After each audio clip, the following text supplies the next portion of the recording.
Okay, so picture this for a second. You're stumbling through like a really dusty, forgotten corner of some old government building. The air is thick, smells like old paper and just neglect. And then your hand just brushes against something. It's unexpected. A small package, all wrapped up carefully. Inside, there's this worn piece of cloth, fine red cloth, and it's embroidered with just one single, really potent letter. And this letter, it kind of whispers, doesn't it? About a scandalous past, human weakness, and it sparks this huge literary fire, one that's still burning centuries later. This isn't just like a neat story, it's the actual spark, the unexpected beginning of one of America's most enduring novels. It really is something. Yeah. So today we're doing a deep dive into Nathaniel Hawthorne's iconic novel, The Scarlet Letter.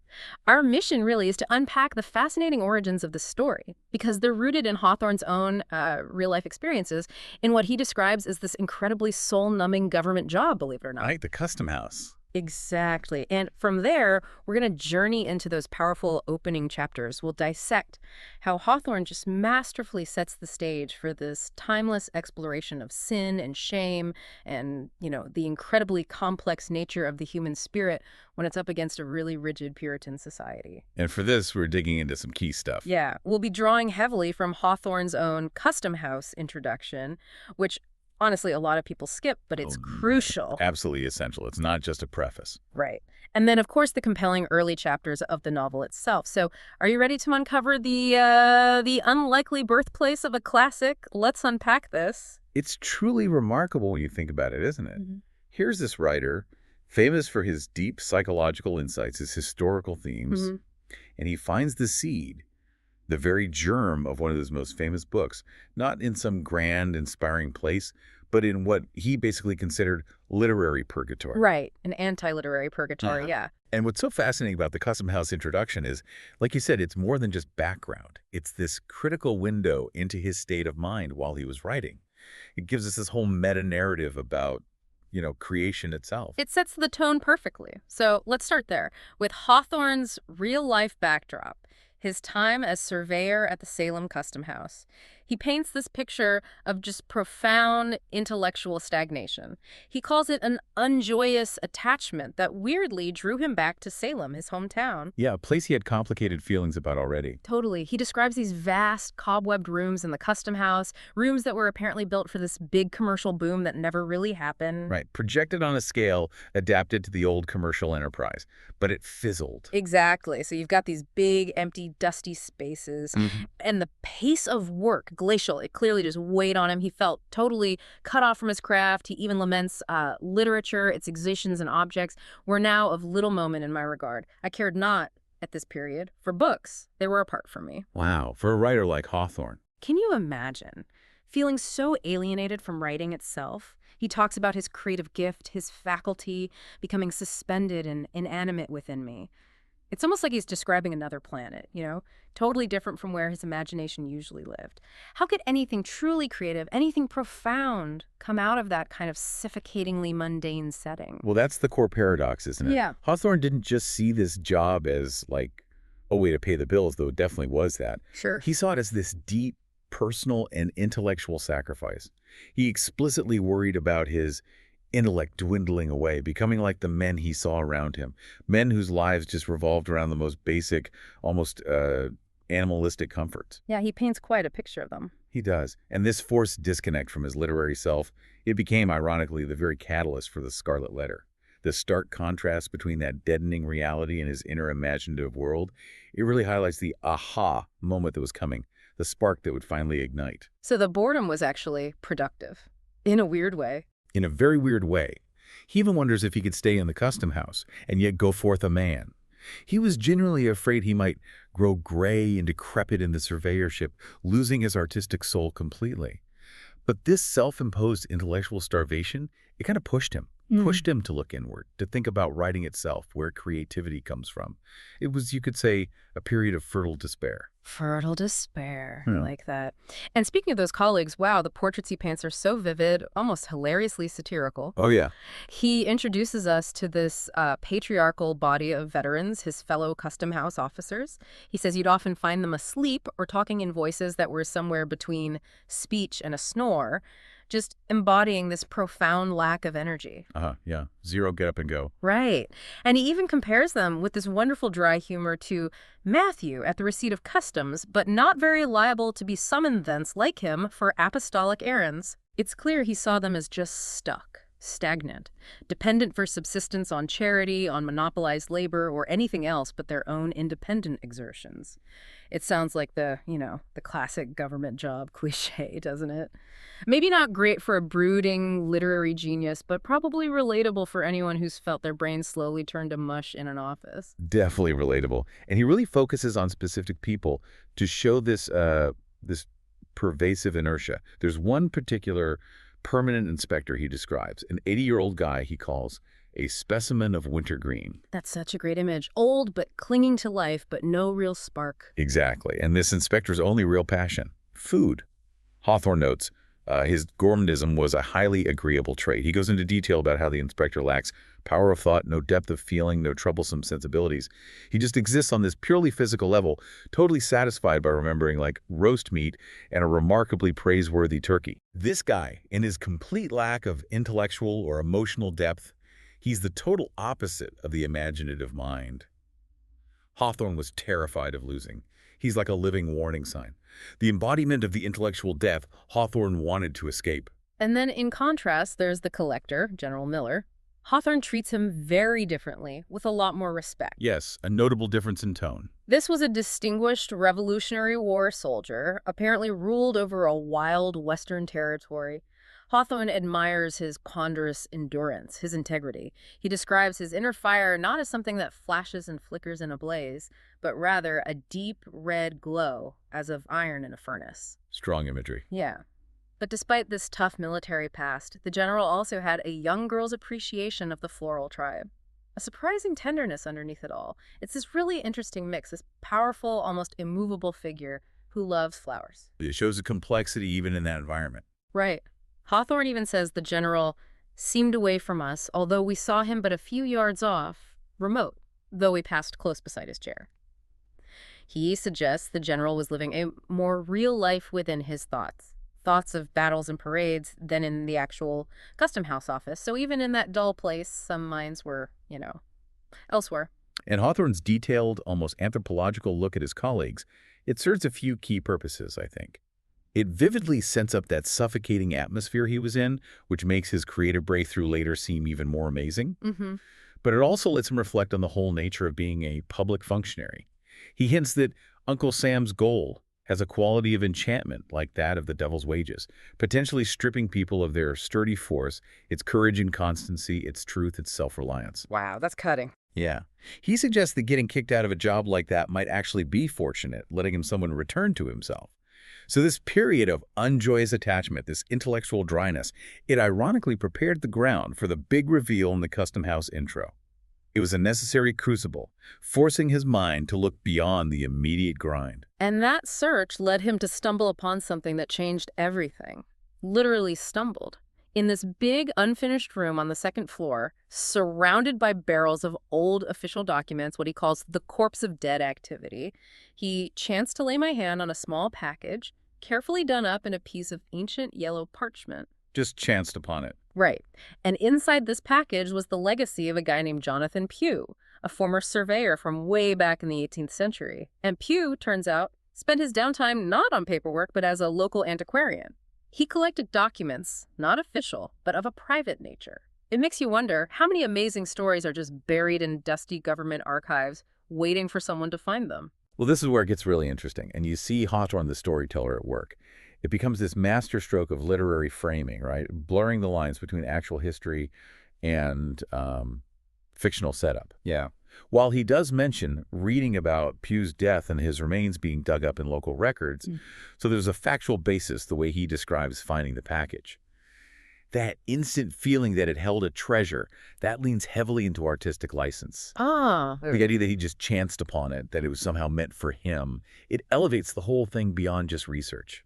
It gives it this touch of, like, magical realism, an author being guided by fate towards his story. So the question isn't maybe did it happen exactly like that, but more about the effect it had on him. Precisely. How much does the literal truth matter when its impact on the author and therefore the story was so profoundly real.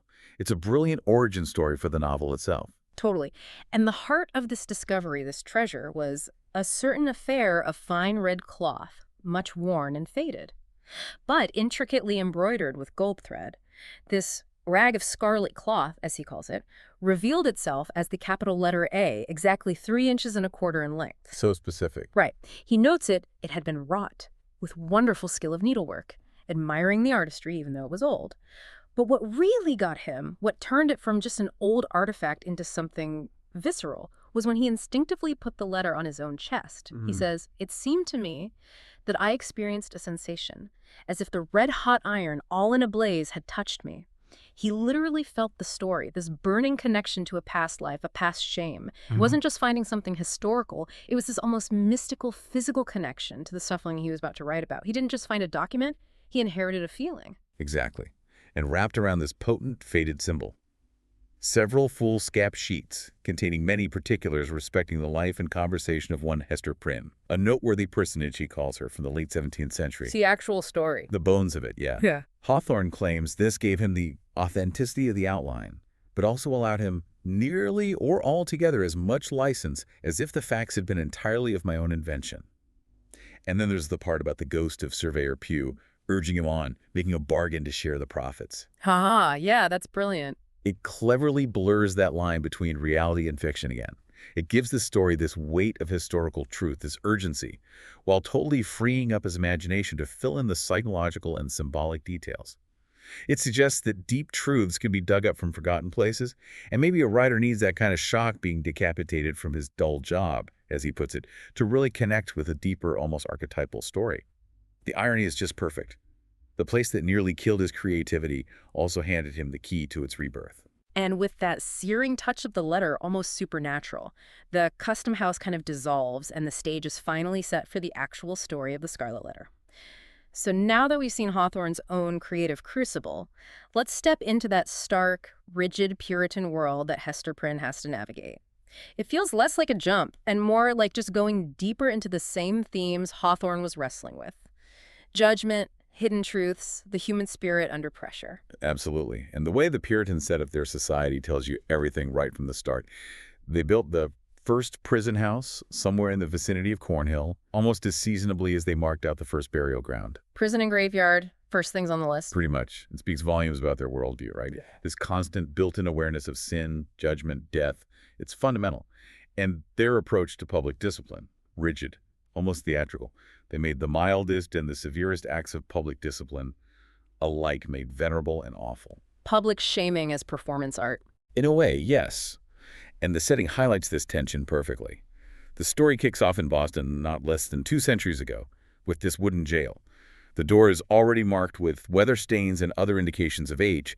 It's a symbol of established, unbending severity. But then right there, rooted almost at the threshold, is a wild rose bush. The single spot of color. Exactly. Its delicate gems offer fragrance and fragile beauty to the prisoner as he went in and to the condemned criminal as he came forth. Hawthorne even suggests it might symbolize some sweet moral blossom or relieve the darkening close of a tale of sorrow. It's this crucial early symbol of hope, maybe, or natural compassion, pushing back against the harshness of human law. That contrast is so potent, and the atmosphere he builds, you can feel it. This crowd of grim rigidity gathered before the jail, waiting for the show. Yeah, the spectacle. In this society, he says, religion and law were almost identical. Community judgment was absolute, collective, unforgiving. And what really struck me is how he portrays the women in the crowd. Some are even harsher than the men, demanding death or branding for Hester, showing this shocking boldness and rotundity of speech. It's startling, isn't it? Yeah. You hear this hard-featured dame of 50 saying she'd have kept Hester inside and so saved us all this ado and open scandal. Others suggest taking a hot iron to her forehead, physically branding her so she could never hide her brazenness. It's just chilling. It shows the collective harshness, the almost gleeful cruelty of the time, especially aimed at a woman seen as breaking the rules. It really establishes the formidable societal forces she's up against. And then, out of this cauldron of public scorn, Hester Prynne herself emerges. She comes out of the prison holding her baby, Pearl, who's about 3 months old. And despite the ignominious exposure she knows she's facing, She carries herself with this amazing, natural dignity and force of character. Right away, that's remarkable. It sets her apart. Even her clothes, which she apparently made for the occasion in prison, are described as having a splendor in accordance with the taste of the age. It's like she's defying the punishment through her very appearance. It foreshadows her whole character, doesn't it? Facing shame, but never totally giving in. Exactly. And the most striking thing, obviously, is the letter A on her chest. In fine red cloth, surrounded with an elaborate embroidery and fantastic flourishes of gold thread. It's so artistically done, he says, it has all the effect of a last and fitting decoration. She hasn't just put it on, she's adorned it. She's almost transformed it with her skill into something beautiful, even though its meaning is horrific. A defiant act of artistry. Totally. She's led to the pillory, this platform described with some grim irony as an effectual agent in the promotion of good citizenship, as ever was the guillotine among the terrorists of France. Ouch. Yeah, sharp comparison. From up there, she has to face 1,000 unrelenting eyes. Outwardly, though, she projects this defiance that almost dares the crowd. But inside, Hawthorne tells us she's experiencing a whirlwind of emotions. She actually longs for their scornful merriment rather than their solemn mood of judgment, which feels so much heavier. Interesting psychological detail. Yeah, her mind becomes preternaturally active, flashing back to random memories from her past in England, her parents, her maiden years. It's like this desperate mental escape from the horror of the present moment. It's incredible how she takes this instrument of shame and, just through her presence and her art, makes it into this perverse symbol of her own resilience. She's not just a victim, she's this figure of fierce, almost stubborn grace, even if it's masking total internal chaos. It's a powerful statement about the human spirit under extreme pressure. It really is. And it's right in that moment, her moment of most intense public humiliation, that this crucial, ominous figure reappears in her life. Roger Chillingworth. Dun dun dun. Pretty much. In the crowd, Hester sees this white man, clad in a strange disarray, standing with an indigenous person. This wrinkled scholar, who we soon realize is her long-lost husband, sees her on the scaffold. His face twists with what Hawthorne describes as a writhing horror, like a snake gliding swiftly over them. Chilling image. But he instantly clamps down on it, controls it, transforming it into a bitter smile, a mask of calculated composure. And his declaration to a townsman nearby about Hester's unknown lover, "He will be known. He will be known. Yeah. He will be known." That signals his true, terrifying goal. This isn't just idle curiosity, it's a vow. He's shown up, seemingly out of nowhere, right at her lowest point, marking the start of his insidious plan. That is genuinely chilling. The way he just masters his expression, terrifyingly efficient. And later, Chillingworth, now pretending to just be a helpful physician, gets access to Hester's prison cell. Yeah, using his skills to get close. He very skillfully gives a calming medicine to Pearl, who's been crying in pain, and then offers some to Hester. But he explicitly says he wants Hester to live, to bear about thy doom with thee. His motive isn't mercy, it's cold calculation. He needs her alive for his plan. Exactly. Then he reveals who he is, reminds her of their past him, the bookworm of great libraries, the man already in decay who made the folly of marrying her, this beautiful young woman. He says, we have wronged each other. But significantly, he takes blame for the first wrong, his own folly in marrying her, betraying her youth to his decay. A moment of seeming honesty, but... Right, because then he forces this solemn oath from her. She must never reveal his true identity. And the threat is clear. The unknown father's fame, his position, his life will be in my hands. Beware. He even asks her, with this creepy undertone, art thou not afraid of nightmares when she wears the letter? And she fires back, asking if he's like the black man that haunts the forest. A direct comparison to the devil. The tension in that cell is just thick with dread, and the forging of this awful pact. That scene is absolutely pivotal. It's a real turning point in the whole psychological drama. Chillingworth isn't just looking for justice as a betrayed husband. His words show this deep, personal wound, yeah, but it's combined with this terrifying, almost demonic determination for psychological torture. It's not about fairness anymore. Not at all. His willingness to prolong Hester's suffering by keeping her alive, and that chilling vow to slowly torment the hidden father. It shows a complete transformation. He's becoming something truly sinister. He's consciously taking on what Hawthorne calls a fiend's office, actively chasing a more intimate revenge than any mortal had ever wreaked. Wow. His statement, no matter whether of love or hate, thou and thine, Hester Prynne, belong to me. It's like this proprietary, almost demonic claim over their lives. It's this dark contract that's going to shape everything for all three of them. a pact of secret vengeance that hangs over the public shame. And the fact that he admits his own fault in the marriage only makes his later torment seem even more twisted. It shows he has self-awareness, but he consciously chooses absolute revenge instead. Ugh, it's just dark. And with that sinister pact sealed, we shift into the long, drawn-out consequences. Hester's isolated life in the Puritan community really begins. This is the next phase of her punishment, her penance. Right, and she makes the significant choice to stay in Boston. She doesn't flee. She settles in this small thatched cottage on the outskirts of the town where the soil about it was too sterile for cultivation. Physically marginalized. Exactly. Hawthorne notes that her sin, her shame, paradoxically becomes her roots. It ties her to the place of her public humiliation, as if a new birth had converted the forest land into her accustomed bower. She's an outcast, but she chooses to stay there, to endure her penance right where her sin happened. The town's children, with their innocent cruelty, would scamper off with a strange, contagious fear when they saw her a constant, painful jab about her ostracization.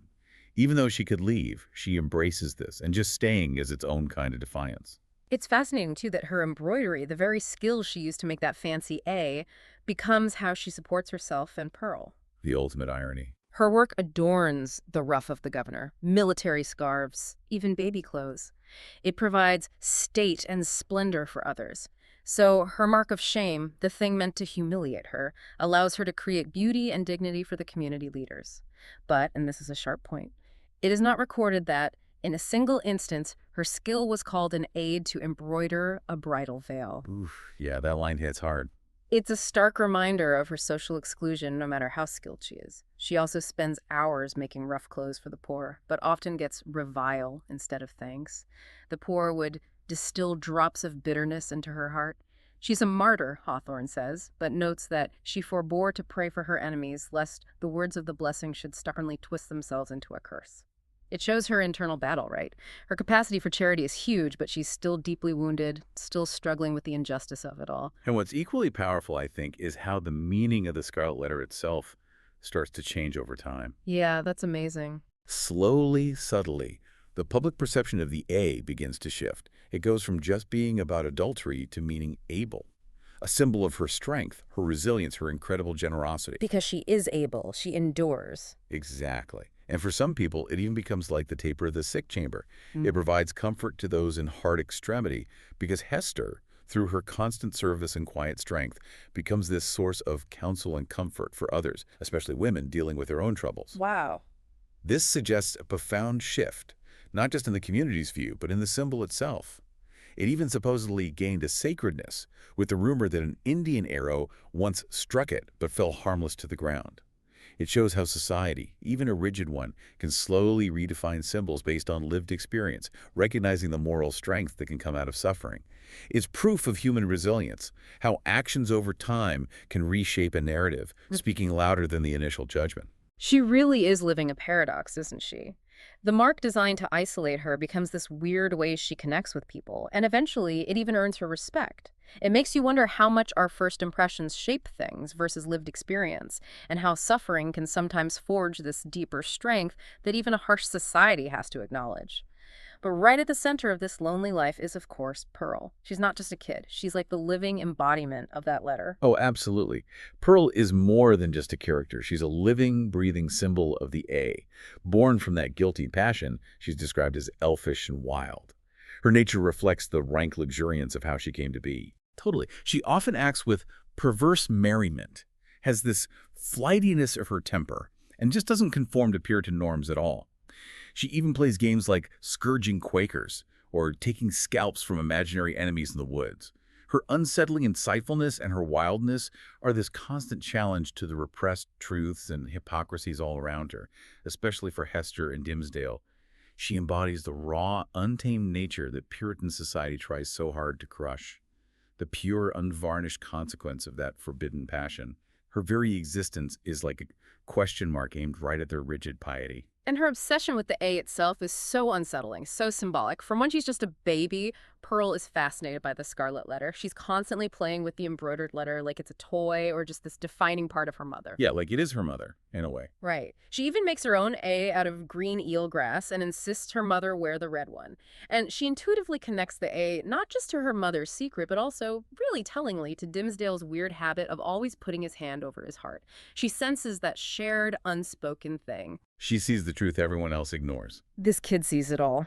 When Hester briefly takes the letter off in the forest, Pearl refuses to come near her until she puts it back on. She demands, "Come thou, and take our hand, as first thou camest down the steps, and stoodest on the black scaffold with my mother and me." It's heartbreaking. It shows that even in that free, wild place, the symbol is inescapable. It's part of who they are together. Only then does Pearl kiss the A, showing her acceptance, but also kind of her power over its meaning. She is the untamed truth, the visible consequence, a constant mirror reflecting her mother's hidden pain and the minister's secret agony. And while Hester and Pearl are dealing with their very visible burden, the hidden torment of Arthur Dimmesdale, the beloved young minister, is just getting worse and worse, orchestrated by the creepily persistent Roger Chillingworth. The leech. Literally called that by some townspeople later, yeah. Dimmesdale starts suffering from this mysterious illness. He gets paler, incredibly thin, and develops that involuntary habit of pressing his hand over his heart, a physical sign of his inner turmoil. Roger Chillingworth, now widely respected as a physician, attaches himself to Dimmesdale. He has this unnerving, almost supernatural insight into the minister's soul. Like he can see right through him. Exactly. He openly says he wants to look into the character and qualities of the patient. He digs into the poor clergyman's heart, like a miner searching for gold. Or rather like a sexton delving into a grave in quest of a jewel that had been buried on the dead man's bosom. His initial role as like a seeker of truth twists into this terrible, fierce, though still calm necessity for revenge. This isn't medical care. It's a calculated psychological attack. It's this terrifying dance, isn't it, between the torturer and the tortured? This really perverse, intimate relationship. There's that scene where they're gathering herbs in the graveyard, and Chillingworth and Dimmesdale talk about hidden secrets, about confession. A loaded conversation. Dimmesdale argues that only God's mercy can bring hidden sins to light. But Chillingworth subtly pushes him, pointing to some dark weeds and suggesting these black weeds have sprung up out of a buried heart to make manifest an unspoken crime. He's practically dangling the bait right in front of him. That's twisting the knife. And Dimmesdale reacts physically, right? A flush of pain flitting over his brow, clutching his heart. He tries to justify secrecy, saying some men keep secrets while still having a zeal for God's glory and man's welfare. But it's just self-deception, isn't it? A desperate rationalization for his hypocrisy. The whole conversation is this subtle, brutal probing of Dimmesdale's conscience. Every word is like a scalpel. And the absolute peak, or maybe the nadir, of Chillingworth's torment comes later. When Dimmesdale is asleep, Chillingworth commits this horrific act of, perverse, invasive intimacy. He pulls aside Dimmesdale's vestment and looks at his chest. What he sees, though Hawthorne leaves it ambiguous for us readers, prompts this reaction. A wild look of wonder, joy, and horror, with what a ghastly rapture bursting forth through the whole ugliness of his figure. This hidden mark, whatever it is, a physical scar, a self-inflicted wound, some symbolic branding, it confirms Chillingworth's suspicions. And it fuels his vengeful control. From this point on, Chillingworth's own appearance changes, becomes noticeably ugly and evil. Even the townspeople start noticing, whispering that he might be the diabolical agent sent to torment the minister's soul. He is literally transformed by his own hatred and obsession. Meanwhile, Dimmesdale is just consumed by guilt. He starts practicing these severe self-punishments, nightly vigils where he hallucinates, preaches imaginary sermons, flagellation, whipping himself with a scourge until it's bloody. He spends hours staring into a mirror, looking at his own pale, tormented face. Self-destruction. Totally. And the irony is, his vague confession from the pulpit where he calls himself the chief of sinners, it just makes his congregation adore him more. They think his humility is proof of his saintliness. It turns his attempt at truth into the veriest falsehood. He's trapped, this subtle but remorseful hypocrite. He can't truly confess, but he can't escape the agony either. He even goes to the scaffold late one night, almost hoping to be discovered, to be freed from the secret. But key figures like Governor Bellingham and Mistress Hibbins walk by without really seeing him or his pain. The unspoken sin is driving him mad, destroying him from the inside out, while Chillingworth's revenge literally turns him into a fiend. It's a chilling look at how unconfessed guilt left to fester becomes its own private hell. And all this internal and external agony finally leads to that crucial encounter in the forest, and then eventually the public confession. Years have gone by now. Hester's A has started to mean different, more complicated things to the community. So Hester and Dimmesdale meet in the forest. Hawthorne calls it the moral wilderness, a place never subjugated by human law. It symbolizes this space of freedom, of truth, outside the tight grip of Puritan rules. Nature versus society. Exactly. And Dimmesdale just pours out his despair, his complete inability to find peace or escape the guilt that's eating him alive. Hester, in this moment of desperate hope, urges him, begin all anew. And then, as this gesture of liberation, she takes off the Scarlet Letter and throws it away. She lets down her hair, which has always been confined. A powerful image. And instantly, a flood of sunshine bursts through the trees. It's this potent, almost magical symbol of their temporary freedom, their beauty returning, nature itself seeming to approve of them shedding their burdens. Just for a moment. It's this fleeting glimpse of what could have been, if only they could truly escape their past. But that freedom is so fragile, just a brief illusion. Because Pearl, who's been playing by the brook, this wild child of nature, she refuses to come to her mother without EA back on her chest and her hair put back up. It's as if the symbol, the societal chains, are essential to her mother's identity and therefore to hers. The child enforces the rule. Yeah. She demands, with this almost chilling authority, "Come thou, and take our hand, as first thou camest down the steps, and stoodest on the black scaffold with my mother and me." Hester has to pick up the letter, pin it back on, confine her hair again just for Pearl to acknowledge her. It's such a heartbreaking moment. It shows the enduring power of that mark, the unbreakable link between mother, child, and shame. Only then does Pearl kiss the A, showing that even in the wild forest, the symbol can't be escaped. It's part of their reality. Pearl, in her strange wisdom, forces them right back to the truth of their situation. And the election sermon. That becomes Dimmesdale's final desperate act, his ultimate self-chosen confession. He delivers this incredibly powerful sermon. He's filled with new energy, this prophetic vision for New England's high and glorious destiny. His big moment. His biggest. Yet Hawthorne tells us there's this deep, sad undertone of pathos running through his words, a cry of pain from his tormented heart that only Hester, listening closely in the crowd, really understands. The crowd is just captivated. They think he's practically a saint ascending to heaven. But it's his hidden agony that's paradoxically fueling this final burst of profound truth. It's this spiritual contradiction. The secret sin made him a more powerful, empathetic minister until the weight just became too unbearable and demanded release. So right after the sermon, as everyone's heading to the town hall for a big feast, Dimmesdale, he's physically weak but spiritually determined, he makes his way over to the scaffold. The same scaffold where Hester stood all those years ago. The scene of the crime revisited. Exactly, and Chillingworth desperately tries to stop him. He whispers, "Madman, hold!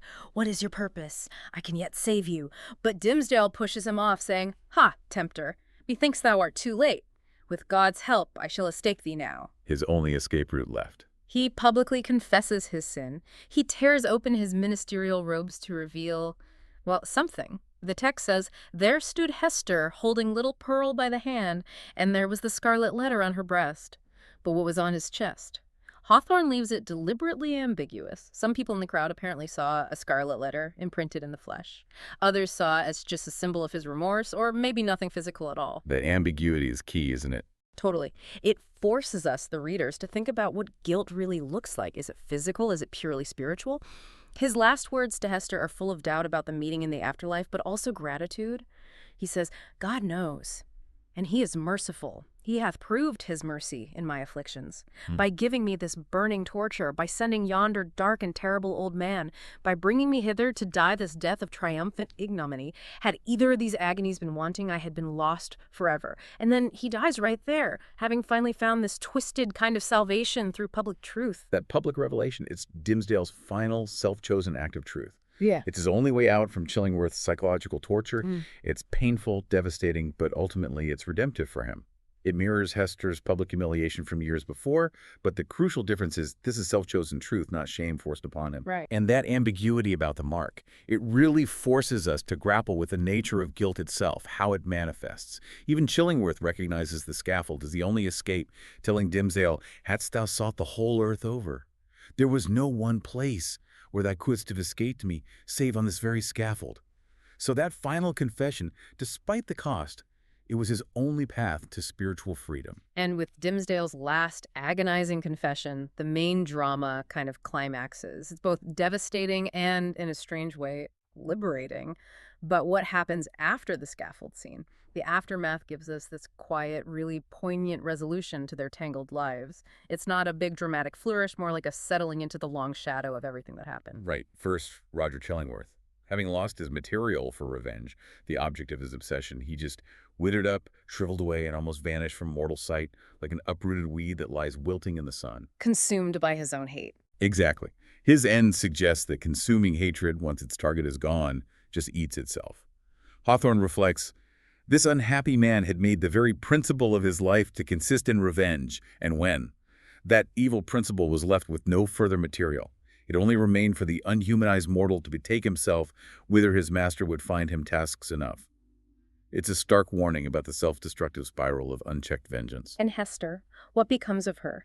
Years later, she actually comes back to the little cottage in Salem, and she chooses to put the Scarlet Letter back on. Voluntarily this time. Yeah, but she's no longer ostracized. Instead, she becomes the source of deep counsel and comfort for other people, especially women who are troubled or burdened. They come to her for advice, for sympathy. The letter itself, through her quiet strength and her selfless service over the years, transforms. It goes from being this mark of public shame to having a kind of sacredness. It's a symbol of wisdom that was forged in suffering, a testament to her incredible capacity for empathy. She literally becomes that taper of the sick chamber, this beacon of hard-won wisdom, offering comfort to others who suffer. It's a really beautiful redemptive arc for her character, considering where she started. It truly is. And Pearl, the elfish child, she gets a surprisingly conventional happy ending, in a way. She inherits all of Chillingworth's considerable wealth, becoming the richest heiress of her day in the New World. Wow, didn't see that coming. Right. She goes off to Europe, apparently marries well, lives a happy, prosperous life. But she always remembers her mother, sending letters and gifts across the ocean. It gives this sense of continuity, right? A future beyond the tight constraints of Puritan Boston. It suggests that maybe from the ashes of transgression, a new, freer generation can actually emerge, unburdened by the public shames of the past. Her wild spirit, which caused so much trouble in Salem, finds a place where it can belong and be joyful. And finally, Hester's burial. She's buried next to Dimmesdale, but there's a space left between their graves, signifying their complicated relationship, maybe eternally separated, even in death. That lingering ambiguity. Yeah. And on their shared tombstone, there's just one final enduring symbol. On a field, sable, the letter A, gules, which means a scarlet A on a black background. Simple, stark, and just profoundly powerful. It sums up the whole story in one unforgettable image. And the novel's main message, the one Hawthorne states pretty directly, it really resonates, doesn't it? It still feels incredibly relevant. Be true, be true, be true. Show freely to the world, if not your worst, yet some trait whereby the worst may be inferred. Wow, yeah. It's a core lesson learned from Dimmesdale's suffering and, in a way, from Hester's eventual triumph. It's this powerful call for authenticity, for owning your truth, even when you know you'll face judgment. Even if it's just a hint of the worst. Exactly. And Hawthorne also leaves us with that unsettling philosophical thought about love and hatred. He wonders whether hatred and love be not the same thing at bottom. Because both, he says, suppose a high degree of intimacy and heart knowledge. Both make one individual dependent for the food of his affections and spiritual life upon another. It forces you to think about that thin line between intense connection and consuming obsession, blurring the definitions of these really powerful emotions. So after this deep dive, what really stands out to you? Is it the raw, transformative power of finally confessing? Or the incredible, enduring strength of a woman like Hester, forged in shame? Or maybe that chilling, self-destructing transformation of Chillingworth, totally consumed by revenge? It's hard to pick just one, isn't it? Yeah. They're all so potent. Yeah. This deep dive into the Scarlet Letter, it really reminds us that the greatest stories can spring from the most unexpected places, even a dusty, boring government office, and that the consequences of our actions, the public ones and the private ones, they can echo down through generations. It leaves us with this powerful thought to chew on, I think. How much of our real selves do we actually dare to show the world? And what might be the true cost, the internal cost, of keeping our secrets buried deep inside?